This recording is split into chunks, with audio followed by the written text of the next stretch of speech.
Nú ætlum við að fá fyrsta svona erindi dagsins og það hann Hákon Björn Högnason sem erfðaráðgjafi á Landspítalanum sem ætlar að fara með okkur yfir áhættueftirlit í kjölfar greiningar og brakka og öðrum áhættuaukandi krabbameinsbreytingum. Gjörðu svo vel. Takk. Takk fyrir.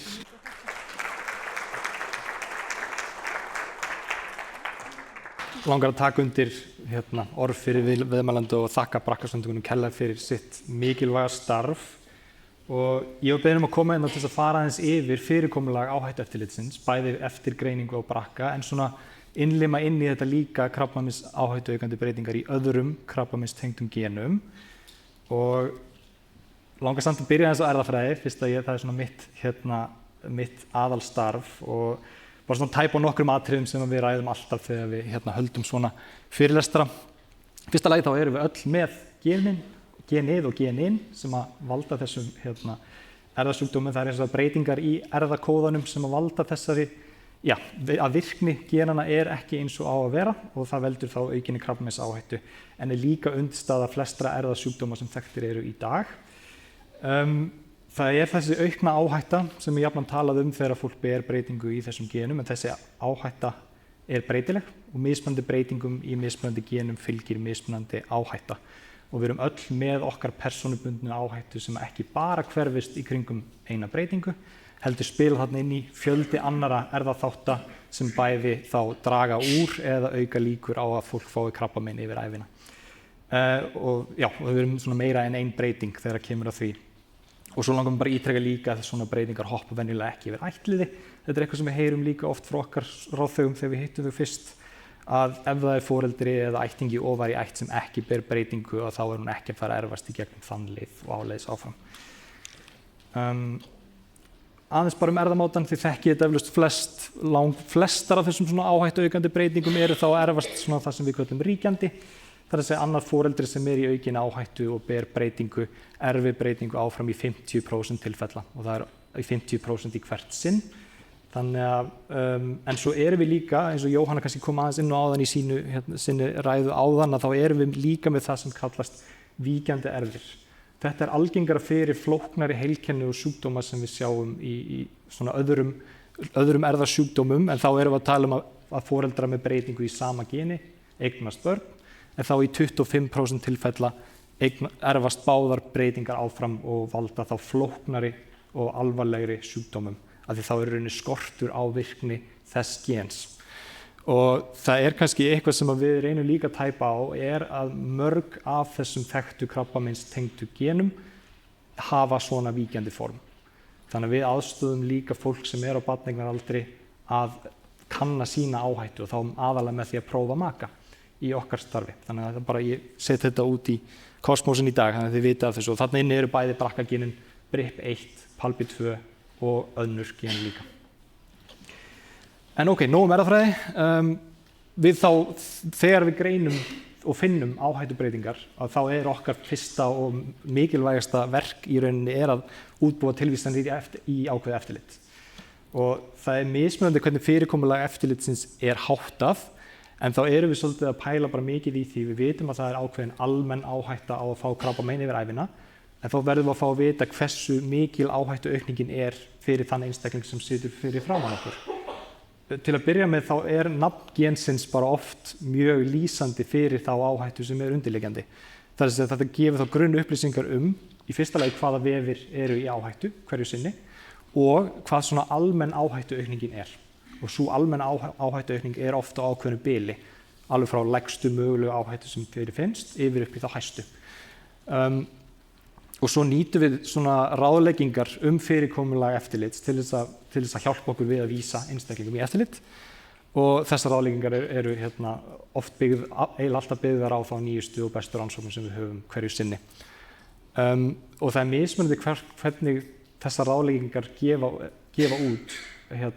Stundum er eftirliti bara skilgreint og þá bara lýst upp og talið upp hvernig eftirliti á að vera háttað en stundum eru tengslin við ákveðin krabbamein ekki nægilega sterk og þá er svona oftast kallað eftir ákveðnu mati á hvort það þurfa að vísa í eftirliti eða ekki. En svo höfum við verið að færa okkur meira inn í það að geta gert svona svokölluð áhættumöt. Og þá erum við að taka saman ekki bara erfðaniðurstöðu einstaklings, heldur líka aðra þætti sem geta haft áhrif á krabbameinsáhættu til þess að gefa einstaklingum sem situr fyrir framan okkur bara persónubundið mat á þeirra eigin áhættu á að fá krabbamein fyrir lífstíð. En svo fjölskyldusagan okkar líka ennþá mjög mikilvæg því hún getur skilgreint hvort það sé þörf á ákveðnu eftirliti í einhverjum tilfellum. Þannig að og við getum líka meira að fengið vísa á það að vísa meira að fyrr í eftirlit ef að fjölskyldusagan slík og þá erum við með þessa 10 ára reglu. Það er að segja ef það greinist til dæmis brjóstakrabbamein mjög snemma og mínus 10 ár frá því og sá aldur áður en að eftirlit sem mælt með hefst að þá getum við vísa við þann aldur í rannsókn. Svona. En við á erfða- og samfélagsfræðideild, það sem ég vinn, höfum verið að nýta NCCN ráðleggingakerfið fyrir okkar svona, til að ráðleggja okkur hvernig við að haga eftirliti.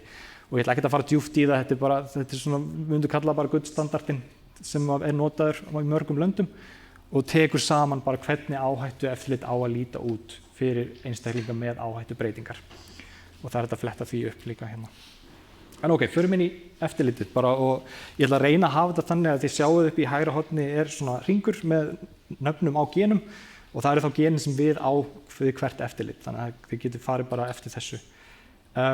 Brjóstaeftirlitið, það kannski algengasta eftirlitið sem við erum að vísa í, einfaldlega því að brjóstakrabbameinsáhætta fylgir mörgum af þessum genum sem við erum vinna með í hverju viku og við eigum bara erum í mjög góðum tengslum við brjóstamiðstöð Landspítala, ekki bara þegar kemur að tilvísunum í eftirlit frá okkur, heldur líka við greiningar á brjóstakrabbameinum hjá konum hjá brjóstamiðstöð. En við erum svo heppin að brjóstamiðstöð hefur útbúið ráðleggingar sem við getum farið eftir, sem mjög mikilvægt fyrir okkur, þá vitum við bara nákvæmlega hvenær við eigum að vísa í eftirlit og hvenær ekki. Og brjóstamiðstöðin hefur sett þetta upp í rauninni tvískipt. Það eru þá einstaklingar sem í ákveðinni miðlungsáhættu og einstaklingar sem í hááhættu. Og miðlungsáhættu, þess sem þá svona 20–30% lífstíðar áhætta á brjóstakrabbameinum, þá sendum við tilvísun fyrir allar konur 30 ára og eldri. Og þegar það er hááhætta, sem þá 30% eða meira, þá tilvísun send ef það eru 25 ára eldri. Og undantekning þar fyrir TB53 sem við sendum við 20 ára aldurinn ef það er hærri brjóstakrabbameinsáhætta þar. En svo líka þá þessi einstaklingar sem eru þá í almennri áhættu, sem eru þá þessi undir 20% sem þá ekki þörf á auknu eftirliti hjá. En þetta er ekki svart-hvítar tölur, því að við erum ekki að neita fólki sem ber áhættubreytingu sem lendir kannski undir 20% eftirlit, heldur notum við það meira sem viðmið en við sendum alltaf tilvísun ef áhættubreyting finnst sem kallar á aukið eftirlit. En hvernig finnum við út þessa áhættuprósentu? Þá erum við núna með bara áhættumat sem við gerum þá í kjölfarið á að einstaklingur greinist með breytingu hjá okkur. Og ég kem aðeins betur inn á fyrirkomulag þess á eftir, en í tengslu við BRCA karlana þá erum við núna með það þannig að allir BRCA 1 og BRCA 2 karlar fá boðum viðtal á brjóstamiðstöð, það sem kendir sjálfskoðun og hvernig á að fylgjast með brjóstvið. Og svo líka í boði eftirlit fyrir þá sem eru með fjölskyldusögu brjóstakrabbamein karls í ætt. En áhættumatið sem við notum heitir CanRisk og það tól sem við notum til þess að meta áhættu einstakling sem við erum að greina með áhættubreytingu, en líka hægt að nota þegar engin breyting finnst og kannski mikil fjölskyldusaga. Og þetta áhættumat skilgreinir brjóstakrabbameins og eggjastokkakrabbameins áhættu einstaklingsins sem við erum að vinna með. Og þetta, við sjáum hérna lista af genum sem hægt að reikna út með, en það er aftur líka hægt að setja inn ef það er ekki þekkt breyting, en ef það er kannski mikil fjölskyldusaga. Og ég ætla ekkert að fara djúpt í þessa þætti sem eru hluti af áhættumatinu, en þið sjáum það að allar þessar breytur eru teknar saman til þess að mynda þá loka persónubundnu áhættu einstaklingsins á þessum tíma. Og þetta hjálpar brjóstamiðstöðinni til þess að skilgreina eftirliti betur. Og við látum þetta mat fylgja með á brjóstamiðstöðina. Og þetta er aðgengilegt og hægt að prófa fyrir hvert sem en við minnum á það að við höfum upplýsingar fjölskyldusögu upp úr krabbameinsskrá og annað sem gefur okkur mjög gott mat upp úr þessu kerfi. Og þetta er bara svona dæmi niðurstöður, það eru dæmi svona, þeir flokka áhættuna í rauninni á sama hátt og brjóstamiðstöðin, það er miðlungsáhættuhópur og hááhættuhópur, en svo fylgir með líka texti á mjög skiljanlegu máli hvernig áhættan lítur út miðað við bæði þá samfélagslegu áhættuna og bara svona tölfræðilega vel útskýrt, og svo fáum við svona línurit líka. En eins og ég nefndi áðan þá er þetta líka mat á eggjastokka áhættu, þannig að þetta getur gefið okkur mat á því hvort við þurfum að vísa í eggjastokka eftirlit eða ekki. En þetta getur líka gefið okkur vísbendingar hvort þessi einstaklingur sem við erum að renna í gegnum þetta áhættumat beri mögulega breytingu í ákveðnum genum. Þannig að við getum rennt þessu í gegn fyrir einstaklingar sem eru með grunsamlega fjölskyldusögu líka. Og svo líka hluti af þessu að það er hægt að slá inn svona það sem heitir fjölgena áhætta og PRS, Polygenic Risk Score. Þetta er ekki mikið notað í klíník hér eins og en við sjáum fram á vegum eftir að nota þetta meira. Og þá erum við að taka svona litla áhættu þætti innan erfðamengisins sem að einir og sér hafa kannski lítilega engin áhrif á krabbameinsáhættu, en þegar margir koma saman þá geta þær haft drastísk áhrif á hvernig krabbameinsáhætta lítur út. Og þetta er eitthvað sem við höfum eftir að taka upp á næstu árum vonandi. Eggjastokkaeftirlitið því er náttúrulega sinnt í gegnum kvennadeildina á Landspítalanum ef við sendum tilvísun þangað. Þið sjáuð út í hægra horninu, þarna er ég farin að setja gen innan sviga og það er þá gen sem við þurfum að kalla eftir ákveðnum mati á hvort það þurfi eftirlit eða ekki. Og þar höfum við bara kanrisk til þess að segja okkur hvort það þurfi eða ekki í því tilfelli ATM og PALB2. En fyrir BRCA1 og BRCA2 er það alveg skýrt og það er þá bara ráðlegt að eftirlit hefjist einhvers staðar á milli 30 til 35, en við sendum tilvísun fyrir allar 30 ára og eldri. En ef það er lægri áhætta þá er oftast miðað við fertugt og þá til dæmis við í BRIP1 og RAD51 genunum. En undir þessu er linsheilkenni líka. Linsheilkenni er þá hópur gena sem veldur áhættuaukningu á meltingarfærakrabbameinum, en í ákveðnum tilfellum er það einnig aukin áhætta á eggjastokka og legslímukrabbameinum og því eftirlit er líka sent í gegnum kvennadeildina. Blöðruhálskirtillinn, við höfum verið að senda tilvísanir fertugt í flestum tilvikum ef það er aukin áhætta á blöðruhálskirtilskrabbameinum óháð geni á þvagfæraskurðlækni utan Landspítala eins og staðan er í dag. En við sjáum að það er svona mikið verið að rannsaka hér líka svona áhættumöt og líka svona persónubundna fjölgena áhættu. Þannig að við höfum eftir að sjá að við getum gert betra áhættumat fyrir þennan hóp von bráðar. Þannig að við bíðum spennt eftir því. Og þarna aftur er ég farin að setja fleiri gen innan sviga, að það þarf að vera þá fjölskyldusaga þessi blöðruhálskirtilskrabbamein áður en við vísum í eftirlit fyrir þennan hóp sem er innan sviga. Briseftirlitið okkar er kannski svona nýjasti leikmaðurinn á vellinum. Hefur verið í boði á Landspítala kannski í svona cirka 2 ár, myndi ég halda. Og þar byggir eftirlitið bara á hvaða breytingum ræðir og svo fjölskyldusögu líka. Inn í hringnum, ég er búinn að undirstrika 3 gen sem eru hann í hringnum og það er þá genin sem ef finnst breyting í er alltaf boðið upp á briseftirlit. Fyrir önnur gen þá er gerð krafa svona ákveðna fjölskyldusögu og það er bara 1, 2, 3 reglan. Það þarf að vera 1 fyrstu gráðu briskrabbamein, það er að segja fyrsta gráðan okkar er þá foreldri, systkini eða barn. 2 annarra gráðu, það er þá næstu hópur fyrir ofan það, eða 3 þriðju gráðu. Og þessi 2 og 3 gráðu þurfa að vera skild innbyrðis til þess að þetta bjóðist. Og það er hægt að sækja þessa þjónustu og fá mat á briseftirlits áhættu hjá okkur líka. Það er jafnan miðað við þá 50 ára og eldri eins og staðan er í dag og í sérstökum tilfellum ef það er næg fjölskyldusaga þá þarf ekki að vera þekkt breyting í ætt. En briseftirlitið tengir síðan inn í PRECEDE sem er risastórt rannsóknarverkefni briskrabbamein og flestum þeirra sem uppfylla skilyrði er boðin þátttaka í þeirri rannsókn. Þannig að það er spennandi að fylgjast með niðurstöðum og því. Auðvitað sendum við síðan í bara margvísleg önnur eftirlit bara eftir því sem við á. En þá kannski sérstaklega langar með að taka eins fyrir húðeftirlitin sem við höfum alveg heyrt að eru mikið á reiki og það er langur biðtími eftir fyrir BRCA-hópinn. En þá er það ráðlegt að meta fyrir BRCA2 hvort að sé þörf á húðeftirliti og við höfum bara verið að senda í mat hjá húðlækni, það er mismunandi hvert við sendum. Oft er einstaklingurinn búinn að vera í einhvers konar húðeftirliti og þá sendum við bara á þann húðlækni sem hitti einstaklingin seinast og húðlæknirinn metur síðan bara þörfina á áframhaldandi eftirliti. En við erum að skoða hvernig við getum bætt þetta aðgengi að húðeftirliti og vonandi finnum við einhverja lausn á því. Og auðvitað eru þekktir aðrir húðáhættuþættir sem að við vísum líka eftirlit með. Og svo ristileftirliti, það er svona mismunandi hvernig við sendum það. Það er oft sinnt í gegnum meltingardeildina, en erum líka að sinna þá sérstaklega lins í gegnum þessa miðstöð sjaldgæfra sjúkdóma sem að við erum með. Og krabbameinsheilkennin sem eru svona kannski flóknari og oft orsakast af þessum víkjandi erfðamáta sem ég lýsti áðan. Það er oft bara svona sérsmíðað eftirlit sem getur verið frekar flókið og mörgum þeirra er fylgt eftir í gegnum miðstöðin okkar. Og ég ætla ekki að fara djúpt ofan í miðstöðina, það er krabbameinsgöngudeild þar undir sem er notuð til að fylgja eftir flóknari krabbameinsheilkennum. En mér langar bara að nefna hana því hún getur verið gott módel hvernig á að fylgja fólki með erfðasjúkdóma eða í erfðaáhættu eftir. Og það er gleðilegt að heyra frá heilbrigðisráðherra að þetta sé á döfinni að koma í gegnum þingið vonandi sem fyrst.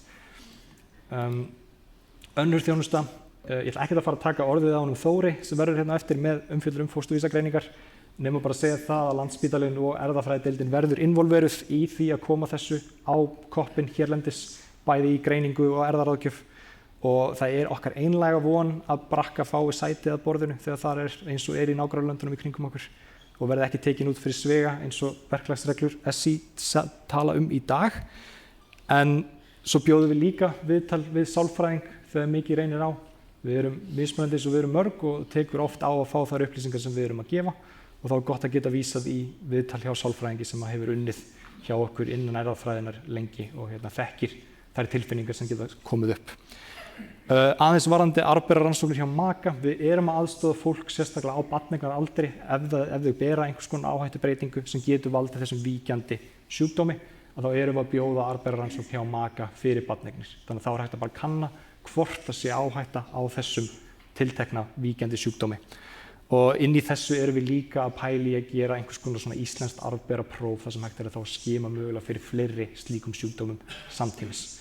Og svo erum við líka spennt og verðum involveruð í þessari einstaklingssniðnu heilbrigðisþjónustu sem að Alma kynnti til sögunar áðan og verðum þá tilbúin að hvernig sem okkar hlutverk verður að miðla þessum upplýsingum áleiðis til þeirra sem þurfa. Mikilvægt bara svona lokapunktar, við Katrín spjöllum svona aðeins áðan mikilvægi þess að vera hreinskilin þegar kemur að þessu ferli hjá okkur og það er kannski bara mikilvægt að við tökum fram okkar kannski veikustu punkta eins og þeir eru í dag og ég tel að okkar veikustu punktur sé að við höfum ekki kerfi eins og staðan er í dag til þess að kalla fólk inn í eftirlit þegar það kemur að eftirlitsaldri. Við fáum fólk til okkar á mismunandi stigum lífs, jafnvel bara strax á 18 ára afmælisdaginn þegar það má fara í próf og þá líða kannski nokkur ár áður en að eftirlit byrjar. En áfram er hægt að hafa samband við okkur þegar að eftirlitsaldri kemur og við sendum tilvísanir eins og þarf. Það er bara ósköp einfalt. Og svo langaði mig líka að nefna að við erum komin með sjálfsvísunarform í gegnum Landspítala appið sem er þá eina formfasta leiðin til þess að fá þjónustu frá okkur. Þannig að að gera ef einhvers konar þjónusta er þörf að fara í gegnum Landspítala appið því það tryggir að fólk lendi ekki á milli þilja og við grípum málið og einhver grípur málið þegar það kemur inn á okkar borð. Það er hægt að kalla eftir endurmati hjá okkur og ég nefni það kannski sérstaklega ef að fjölskyldusaga breytist að einhverju leyti sem kallar þá mögulega á aukið eftirlit að á 5-10 ára fresti bara velkomið að hafa samband við okkur ef það er til þess að kanna bara á ég að vera í einhverju öðru eftirliti sem ég er ekki í dag. Og svo bara aðeins niðurstöðunar okkar. Við leggjum mikið upp úr því eins og staðan er í dag að fólk hafi aðgengi að sínum niðurstöðum og við hafi vitneskju hvað kom út úr erfðarannsókninni sem þau fóru í á sínum tíma.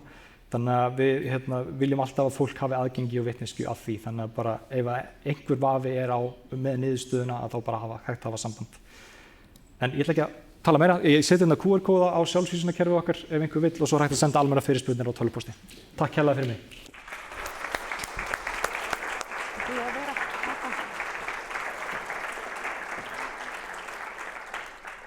Takk kærlega fyrir, þetta var frábært. Það var gott að sjá þetta svona samantekið og líka kannski líka sjá götin. Þú veist að við sjáum líka að þið sjáið götin, þið sem eruð að starfa í þessu.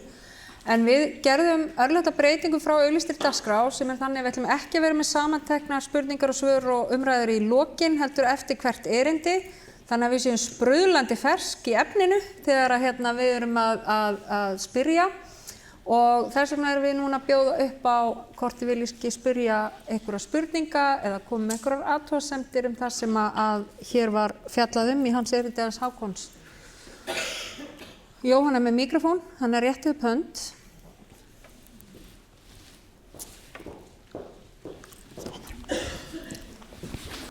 Takk hérlega fyrir erindið, þetta var mjög fróðlegt. Ég bara með eina spurningu, hvað langt síðan þetta áhættumat var tekið upp? Þetta nýtt eða hefur þetta verið? Ég held við höfum verið að nota það seinustu svona kannski 2 ár, mestalagi. Ég held það, já.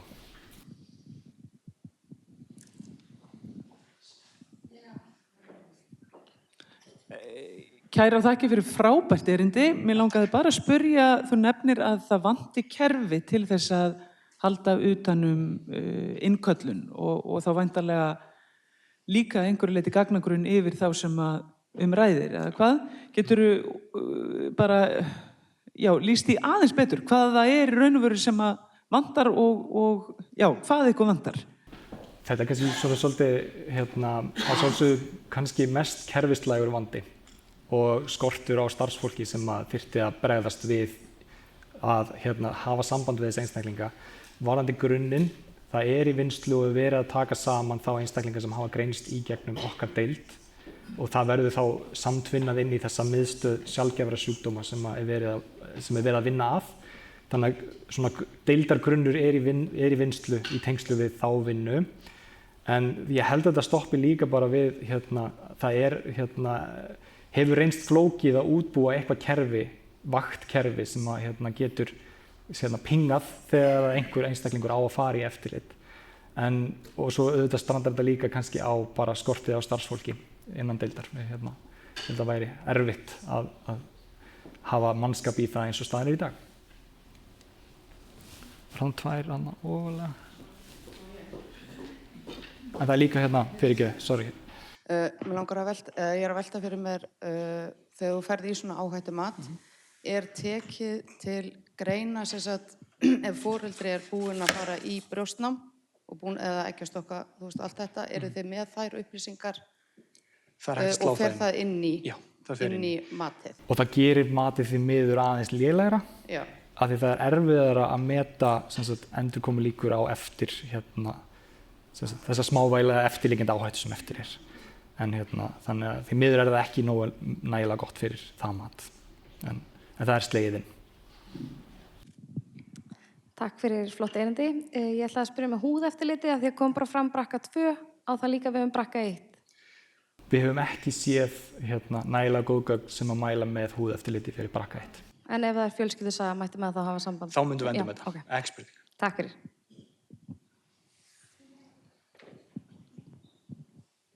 Hæ, ég ætla að spyrja, það er nefnilega á meðgöngu, þá megum við láta athuga hvort að barnið beri stökkbreytingu eða það. En af hverju megum við ekki vita eftir að barnið fæðist fyrir en það er 18? Þetta er flókin og siðferðislega svör, en þetta er mjög mikilvægar spurningar samt. Við á erfðafræðideildinni leggjum upp með samkvæmt erlendum ráðleggingum að við eigum ekki að prófa börn erfðafræðilega fyrir sjúkdómum sem hafa ekki áhrif á börn. Og það er ekki ákvarðanir sem við tökum léttvægt, heldur er þetta bara ráðleggingar sem við höfum erlendis frá til þess að vernda sjálfræði og einkalíf barnsins og það geti valið sjálft að fara í rannsókn þegar það verður 18 ára. Við leggjum upp með ef að fólk vill á meðgöngu vita hvort að fóstur hafi breytingu í brakkageni, að það sé þá eitthvað plan upp á framhaldið ef að breyting finnst.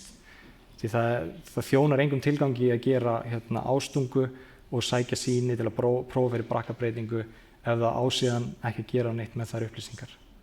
Það er svona, en þetta er aftur, þetta er flókinfræði og við erum alltaf tilbúin í spjall þetta líka. Einhverju fleiri? Mæk á ferðinni það kemur einn. takk fyrir gott erindi. Mér langaði bara að spyrja samt við karlmenn í samt við húðeftirlit, af því það byrja bara 40 ára í samt við blöðruháls, er það ekki? Já, við metum það bara, við leyfum oftast bara á húðlækni að meta það. Við sendum í húðeftirlit, þá bara sendum við tilvísun á húðlækni og húðlæknin bara metur þörfina í hvert sinn. Þannig að hérna. Fleiri? Já, spurningum.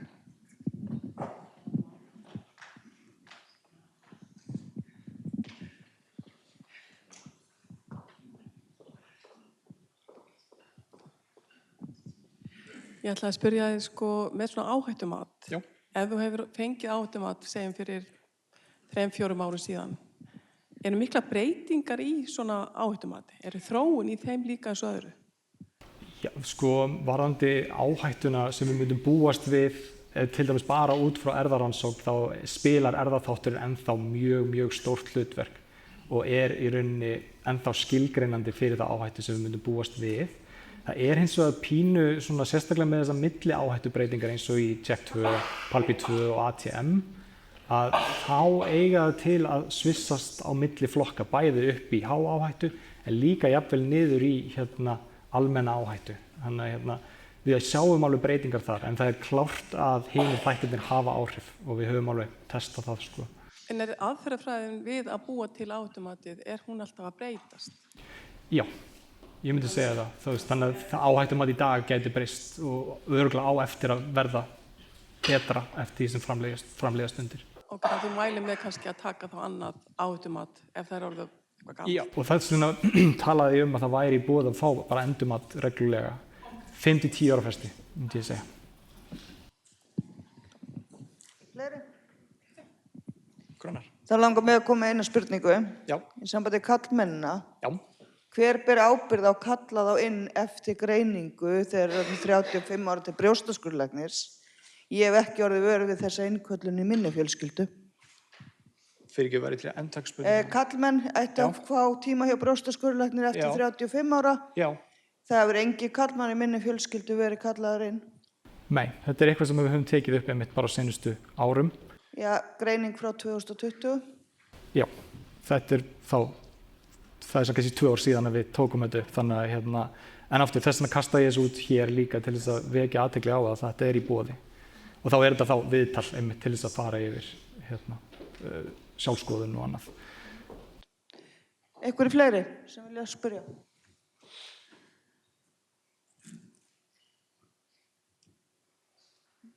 Ok, takk fyrir mig. Fær maður tilvísun hjá okkur til að fara til húðlæknis í eftirlit með BRCA2? Nei, í rauninni ekki. Við höfum, ef það er saga sem sagt, að fólk hefur verið hjá einhverjum ákveðnum húðlækni, þá sendum við tilvísun á þann húðlækni, en við erum svolítið mest bara að hvetja fólk til þess að hafa samband sjálft við húðlæknastöðina og við förum bara vel í gegnum það með fólki oftast. En aftur, þetta er eitthvað sem við erum að reyna að formfesta betur. Þegar við viljum að fólki bjóðist á áhættu eftirlit þegar við á. Og já. Ok, takk.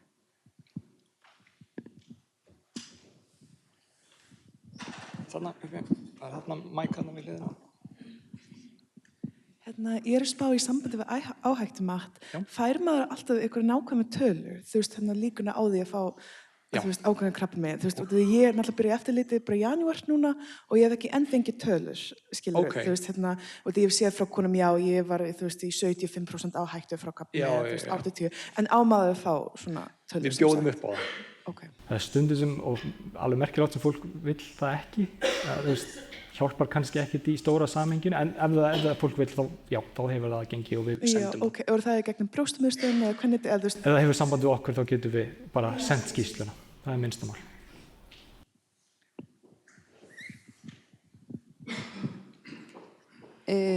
Í sambandi við að ég fór til erfðaráðgjafa 2016, ætti ég að fara aftur núna? Ef eitthvað tikkar í box sem þú sérð að þú ert ekki í á þessum tímapunkti, alveg ekki alveg bara klárlega, já. Og þá er hægt að hafa samband bara í gegnum QR-kóðan eða í gegnum appið og við tökum það fyrir. Og þetta oft auðleyst. Þetta bara spurningum að fara yfir hvað eftirlitið þú ert í og svo bara kannski hringjum við þig með niðurstöðu hvort við þurfum að bæta við einhverju eða ekki. Þannig að það alls ekki flókið.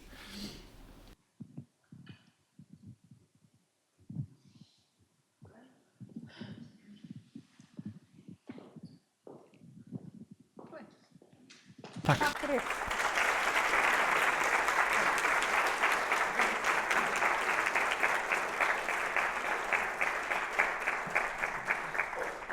Takk innilega fyrir frábært erindi og góð svör.